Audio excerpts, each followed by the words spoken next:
Due Process, winner of 24 regional Emmy Awards, including the 2014 New York Emmys for our coverage of criminal justice and current affairs.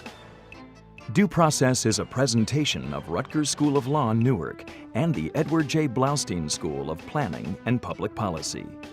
Studio facilities provided by the Rutgers ITV Studio, Division of Continuing Studies. People can't afford to miss any pay. It's rough, trust me. I see it every day, I see it all day. For tens of thousands of workers in New Jersey's largest city, a day out of work meant a day without pay, until Newark became the 8th city in the country to mandate paid sick days.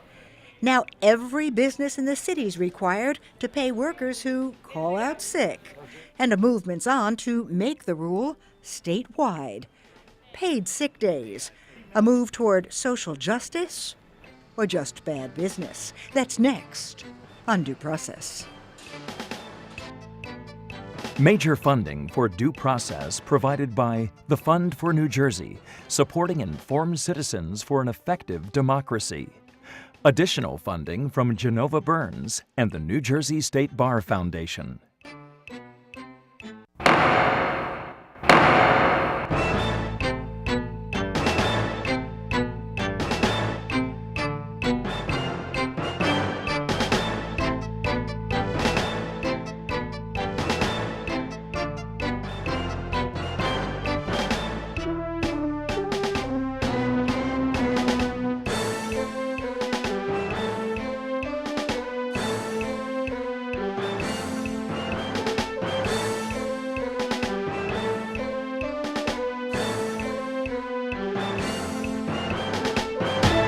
You make minimum wage, live from paycheck to paycheck. A day off means a day without pay.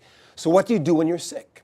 It's a question none of us would want to face, and it may be less than fair, but is it up to the government to make it right? I'm Raymond Brown.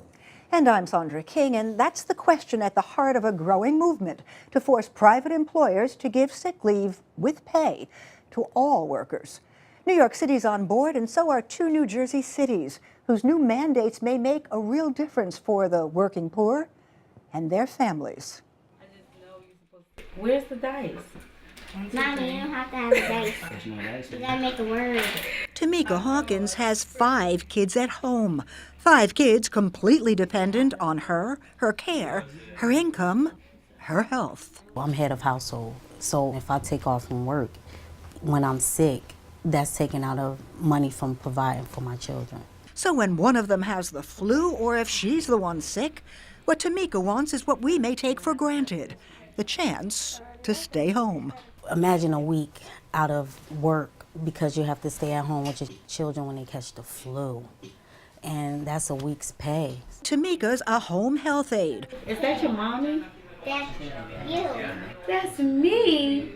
A high-demand, low-paid job in which sick days are typically not an option. There's plenty of times myself, as a security officer for 16 years, have needed to take time off to take my children to the doctor, myself, and had to choose whether I should go to work and lose a day's pay. For huge numbers of workers, most of them in subsistence jobs, loss of cash may not be the only consequence of a sick day neither guaranteed nor paid. You know, I see with a lot of jobs, if you miss out, if you're sick, they do fire you. But now, if Tamika or her kids get sick, staying home for a day may be an option at least 5 times a year. Because her job's based in Newark, which just voted to require at least a few paid sick days for almost anyone who works in Newark, whether they're moving luggage at the airport. They go on Terminal C, Gate 73. Or donuts at a national chain. You got apple?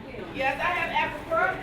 This ordinance was probably the most progressive paid sick ordinance in the country. Motion to close the public hearing and adopt. This would be the first time ever out of the 6 years that I've been here at the airport that we have sick days. Newark is now the 2nd city in New Jersey to force private employers to pay workers who call out sick. 3 days a year for a very small business, 5 for all the rest. They go to work sometimes with the fear that they could lose 20% of their weekly salary if, God forbid, they get sick, or maybe that they could actually be terminated. Jersey City was the first, the sixth nationwide, and now a campaign is underway to follow Connecticut's lead and mandate paid sick days statewide. Statewide, nationwide, yeah. And if the statewide mandate were to pass, it could impact hundreds of thousands of workers and tens of thousands of employers. So it's no surprise that they've been pushing back. The politicians like to stand there and say, we haven't raised taxes. But if they mandate something that's going to cost me and my business money, they have just taxed me, no matter how nice and friendly it sounds. There's a little bend in here somewhere. John O'Connor runs an upscale garage in Morristown, where he claims his 5 employees get good pay and personal days. They can use them if they're sick. Hi, welcome to Burger King. I'll take your order. But what about the worker in a fast food store, making minimum wage with no benefits? Got it. So even for the minimum wage fast food worker, you would not want to see the sick days imposed? No, because what's going to happen is costs are going to get passed along. It's like raising the minimum wage. Thank you very much. All of a sudden you find out unemployment increases, even though you had the best intention by raising that wage. If the shoe was on the other foot, how would they feel? They can afford to pay their bills. Try switching with us and see how it feels. But most employers see imposed sick days as a business disincentive. Still, in Newark, we found some small business owners who support the idea, Banana and milk. even though it's affecting their pockets. I know, like, from my own experience, when I used to work for other people, I know how was the feeling when you are sick and you have to get up in the morning and go to work, and on the train, it's just like you are shivering from fever or whatever. Besides, this is food service. Whoever is sick, like, you don't want to go to work, spread your bacteria, spread the disease, and make other people sick. And a few blocks away at Sweet Retreat, Larry Kinney's 2 employees now have sick days too. Totally in support of it, wholeheartedly. We're a small team, but we're like a family, so if anyone's sick, by all means, they can leave and I'd immediately come in. It's an attitude in stark contrast to the huge corporate competitor nearby. Anything else?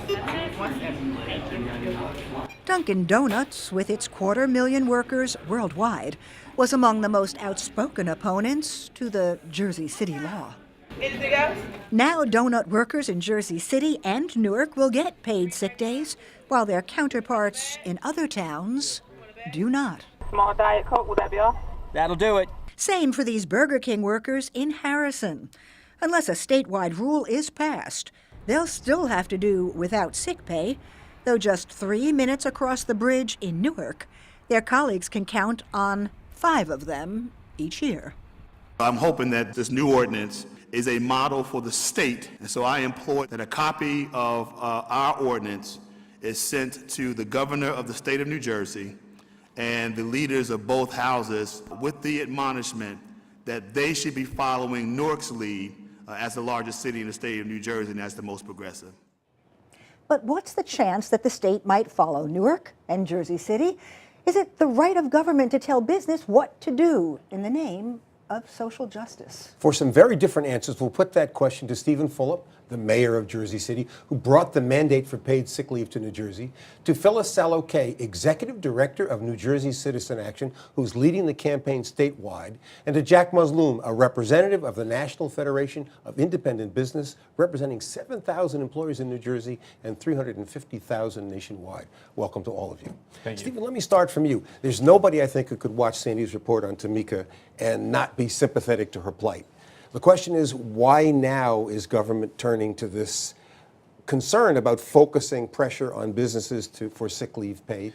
And also, why city by city? So let me start by saying it's not why now. We were elected, our team, and took office July 1st. It was literally the first thing we did because we recognize how important it is to working families. It's city by city now for the sole reason that you've seen inaction at the state level on this and a disagreement on how to proceed. So when there's no action at the state level, there's really an opportunity at the municipal level to really do things that are progressive and change the landscape for our residents. So I would say that the reason this happened then, we've had change in administration, we view it as crucial, and it's impact tens of thousands of people in Jersey City. So, Jack, we hear glowing report from the mayor. You Right. don't see it that way? Well, many of our members, who are all small business owners, and 92% of them have fewer than 20 employees, already provide the benefit, but some don't. And those who don't because they don't think they can afford it. Now, I'm sure that Tamika's employer is also sympathetic with her circumstance. The question is, can he afford to provide this benefit? Because it is a cost. And every time you make employment more costly, you get less of it. You agree with our friend John O'Connor that this is a tax on business? Well, it's a mandatory expense that he can't avoid. So, yeah, that's a tax. Phyllis, is this the only social policy solution to the problem of many workers who are not paid for sick days or not given an opportunity? Well, you know, child labor laws were fought by big business many years ago. Minimum wage, getting it and raising it, fought by big business. Paid family leave, all of those things are social issues that many businesses have taken on and provided for their employees. Unfortunately, over 1 million people in New Jersey don't get any time off if they're sick or if their kids are sick. And of those people, most of them are low-wage workers. They're the people who serve you your food. They're the people who take care of your grandparents in a nursing home. And they're the people who take care of our kids. So for the man, the gentleman in the video who was providing it, if his personal time it can be used the same way paid sick days can be used, he won't cost him anything more. The cost is, yes, there are a few pennies more, and there's numbers that show how many pennies, but job retention, worker morale, all of that also is a cost of doing business. And every study has shown that businesses don't pass the cost on, workers don't take advantage of the policy, and it makes for a better workplace, and the cost is well worth it. But Stephen, do we assume that just because an ordinance is passed in Jersey City or Newark, that it's actually having an impact? In Newark, for instance, we couldn't get an answer as to how employers and employees were going to be notified. Yep. And there's nothing that we can see in the legislation that indicates enforcement. What about in Jersey City? So let me say that Jersey City has really been a model for this. We've notified our business owners. We're going store to store our business owners. We've had outreach from the mayor of New York City's office to our office on how we're implementing it so that they could improve upon our model, which speaks to what we're doing overall as being a truly effective model. And New York has actually now followed Newark with almost identical legislation. And it's great. And I would push back on it being a tax, because that's the rhetoric that you hear all over the country time and time again. And every time you really look into it, you realize that what employers said would happen has never manifested itself, ever. And we committed, working with Phyllis, that we would do a study with Rutgers a year into it. And I would bet that Jersey City will continue to lead the state of New Jersey in job creation. We'll continue to see progress. We'll continue to see employers relocating there, because at the end of the day, it is a policy that benefits both the employer and the employee. And can I add something to this? Connecticut was the first state in the country to pass this The only. law. And not too long ago, a couple of years ago. I read not long ago some research that involved interviewing small business employers to get their reaction to the law. How are they living with it? 30% of the small business owners up there who were asked in this research said that they responded to the law by cutting back hours for their workers and cutting other benefits. I read a study before I came here today, the Women's Institute for Policy Research, which was a cheerleader for this law. In their own research, they conclude that 15% of the employees who received the benefit were hurt in other ways. Fewer hours, pay cuts. So let's not pretend that there are no losers and that there's no cost. Mayor, you manage a budget, right? And there's an overtime component, and that overtime component is made necessary by some employees calling out and you having to pay other workers. So there's a cost. The question is, why is it right for you and other politicians to impose the very same thing on very small businesses? So let me start by saying that, the same way that you could point to stats and statistics, I'm sure Phyllis and I could do the same thing, whether it be San Francisco or Connecticut or New York or Newark or Jersey City.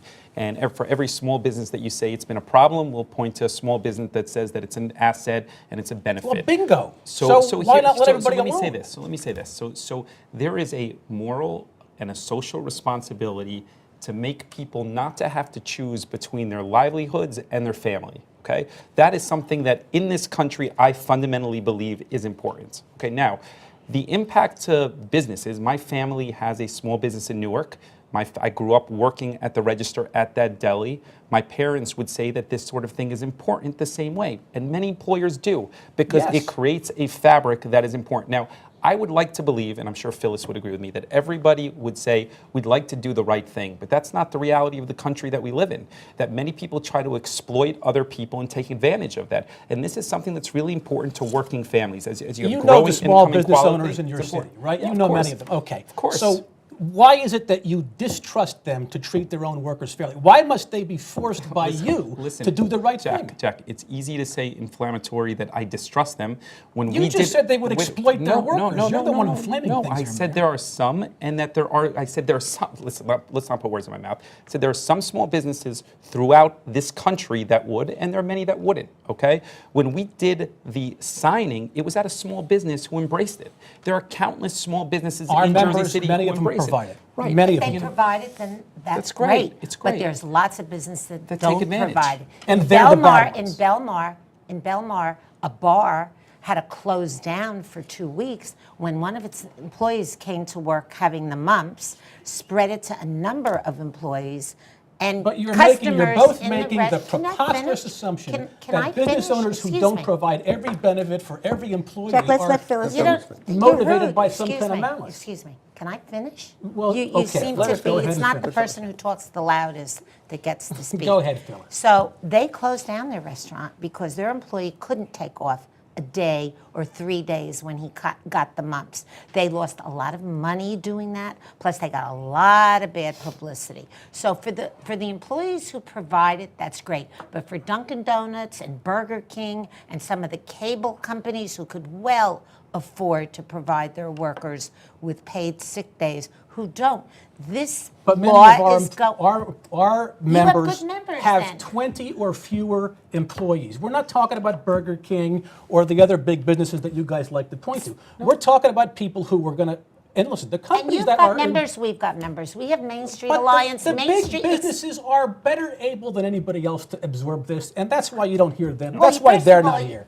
It's the small business owners who get rocked with all this kind of social we have an activism stuff. organization of small business owners that we work with. It's called Main Street Alliance. It's over about 2,000 small businesses. It's nail salons. It's the cupcake place. It's a variety of small businesses, and their owners, if they're not already providing it, and some of them do. Why did some they of need them Phyllis do, and the some of mayor to tell them how to treat their workers? Why do we If need you a love law? them so much, leave them alone. Why do we need a law saying that kids under 14 can't work? that's preposterous. Well, We're not we talking needed a about this. law. Some of you, I don't know. Somebody wasn't Well, we're not here behaving to debate that properly. now. Why do we need a law to guarantee paid family leave in New Jersey if you need to? If you have a baby or you adopt a baby, to give you some time to bond with your child. Lots of businesses do it. We have mid-sized businesses, small that do. This is what our These are members for tell the us. business. Your So members Jack, can let me tell ask you you what this. they want. You got Is a million your people. position A is million your people who position can't that take as a it matter again. of social policy, government shouldn't involve itself here, or that there should be carve-outs larger than are in the current ordinances for smaller businesses, or that both of those are your positions? 'Cause it We isn't think that freedom is the best policy, and we think that our members don't occupy a lower moral plane than either Phyllis or the mayor here. And look, Freedom doesn't work if someone's sneezing in my But Jack, linguine. government for a long time has involved itself in the workplace. I'm just trying to figure out whether both. The idea that I'm just trying to business clarify your owners position. don't like their workers, don't care about them. They're self-interested, they're greedy, they're racist, they're sexist. This is cartoonish nonsense. But what I'm trying to say is, instead of taking it reductio ad absurdum, the question is, on a matter of social policy, do you think that it makes that the government ought not to be involved in this realm? Or another position that you seem to articulate is that there ought to be a higher ceiling for smaller businesses. I was wondering whether both of those are your position or one of the We would others. oppose paid family leave like we oppose most of these government mandates, regardless of what it looks like, because we're not looking for carve-outs for our members. We think as a matter of principle, we oppose this thing too. We oppose that too. So that's But why though? Why? You tell me, why did our members oppose it? Do you think they're listen, greedy and they're just self-interested? nobody's Well, then why did they oppose it? What's the motive? You asked a question. Can I have an opportunity to respond? Please do. Okay, look, I can appreciate using words like cartoonish and exorbitant and all these inflammatory comments. And I could appreciate the fact that you have a lot of well-intentioned members. I also can appreciate the fact that we don't live in the world we want to live in. We live in the world that we do live in, and some people do take advantage of it. And that's an unfortunate reality. So knowing that we do need things like paid sick leave and minimum wage and family earned sick leave, and those sort of things are important because we live in this world, unfortunately. Aren't they the things that guys like you and me used to start low and work our way up to? Whatever happened to the world with ladders to climb? Now it's all elevated. I think since the early part of the 20th century, starting with the Triangle Shirtwaist Factory, there's been significant government regulation in employment. But let me ask the mayor another question.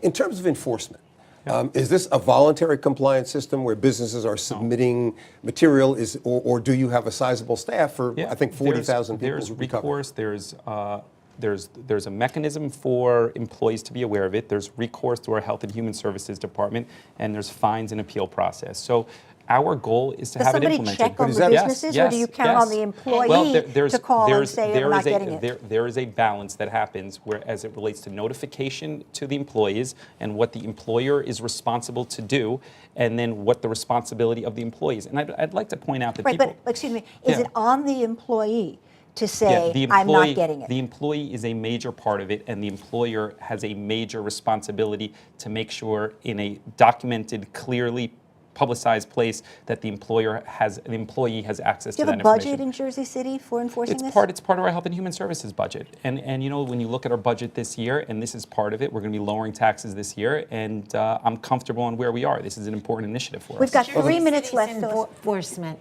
is going to be a model for the country. People are looking at what Mayor Fulop is doing right now. But that's why the question is, how large, if it's not a voluntary enforcement in that corporations must submit material under oath, as we do with the tax system, then do you have, how sizable is the force of inspectors, for example, for 40,000 employees? Look, we have it in... Sorry, there's 2 minutes left, and I've got to talk to you about statewide legislation. So with 2 minutes, tell me why there should be or shouldn't. Look, I think that statewide legislation that would govern every municipality in the state is a huge benefit because it creates clarity. Absence of clarity. Can you get it? Can you get it today? I'd like to think that the current dynamics where the governor is situated today in a weaker position and that you have a Democratic Assembly and Senate, I would like to think that there is a window of opportunity to do Jack, this. what about, and that the presidential aspirations are probably not happening. What about statewide legislation mandating sick days? Going to happen? I don't Can think it happen in New Jersey? Well, anything can happen, but I don't think it's going to happen this year. Phyllis. May not happen this year. We hope it will. Every worker in New Jersey is entitled to take sick days off for themselves or their families. We have a Senate sponsor. We have an Assembly sponsor, Senator Weinberg, Assemblywoman Lampett. Our hope is that the bill will move and that the governor will sign it. That's your hope, but you talk to legislators all the time. When you're talking, even on the Dem side, when you're talking to legislators, are you getting a positive response, or are people saying this is a little bit too uncomfortable, a little bit too controversial? No, we're getting a positive response from both Democrats and some Republicans on this legislation. The hope is that we will have a bill that is strong, as strong as Jersey City, as strong as Newark. It will cover everybody, maybe some different levels, but certainly cover everybody, and that it will be signed by the governor. Governor hasn't signed very many good bills for the good people of New Jersey. Some states have passed preemptive legislation forbidding their local governments to pass what you've passed and what Newark has passed. Any danger of that in New Jersey? We would hope that bill could never get passed in either the Senate or the Assembly. I don't think so. I think our elected officials know that when the state doesn't act, local municipalities have the right to do what's best for their Jack, because residents. this is 2 against 1, you get the last 20 seconds. Well, think of the administrative headache for the employers who have multiple locations, one in his city and one elsewhere. Think of the reporting requirements. I mean, that's another part of the cost. It's not just financial, it's time, and it's just not the way to grow the economy in New Jersey. We should be letting people be freer to do business, keep money, make money, hire more people. And we're not doing that. We're going the wrong way. And speaking of time, we are out of it. So with our thanks to Phyllis, Salowe-Kaye, Mayor Steven Fulop, and Jack Mozloom, that's it for this edition of Due Process, but let us know what you think by visiting our website at dueprocesstv.rutgers.edu, and we hope you'll join us next week and every week for more on law and social justice. It's what we do here at Due Process, what has won us an unprecedented 24 regional Emmys, and what we hope will keep you watching Due Process. For Sandy, Associate Producer Tanya Ivanova, and all of us here, I'm Raymond Brown. See you next time.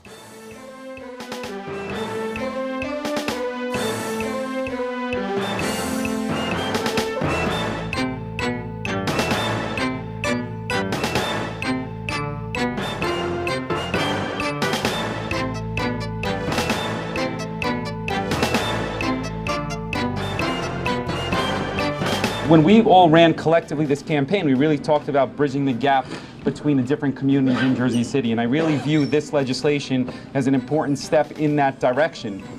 If you think about what this does, it really protects tens of thousands of working families, as my colleagues mentioned, that really struggle every day to put food on the table for their families, and they go to work sometimes with the fear that they could lose 20% of their weekly salary if, God forbid, they get sick, or maybe that they could actually be terminated. And this is just one layer of protection to make sure that people can move forward.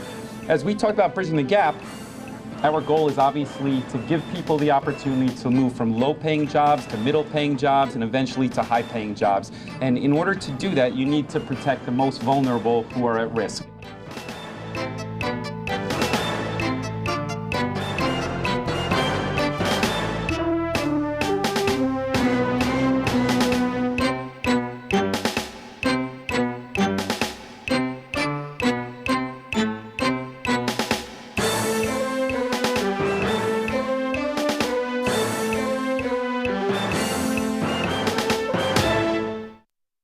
Want even more insight on law and justice?